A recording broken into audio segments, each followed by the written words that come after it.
And for today's video ay papakita ko naman po sa inyo kung paano ko po nililinisan ang mga sugat niya everyday. At mas madalas nga po pala bago ko linisan ang mga sugat niya ay naliligo nga po pala muna ako. And after ko naman po maligo dyan ay naglagay nga po pala muna tayo ng ating mga alcohol sa kamay. Saka po ako magsusuot ng gloves para maiwasan po natin magkaroon ng infection ng ating mga sugat. At dahil mahirap nga po pala tanggalin yung mga micropore na nakadikit sa balat niya, kaya ang ginagawa ko ay naglalagay muna ako ng alcohol sa isang bulak at ipahid sa micropore para madaling matanggal yung mga dikit niya. And after naman po natin tanggalin lahat ng mga nakadikit, ay lilinisan na po natin yung paligid ng mga sugat para matanggal na din yung mga ibang nakadikit pa. And after naman po natin linisan yung mga paligid, ay sisimulan naman po natin ang pag-disinfect ng kanyang mga sugat.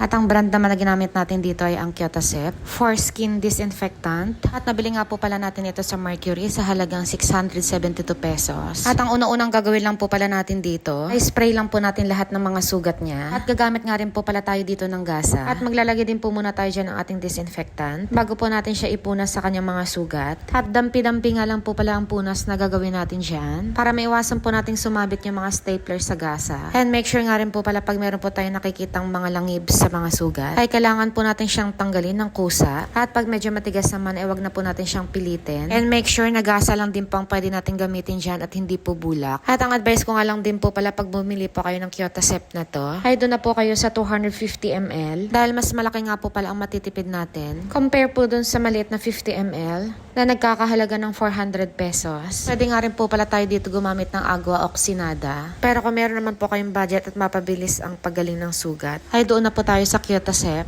dahil ito nga rin po pala yung ginamit ko after operation ng kanyang ulo.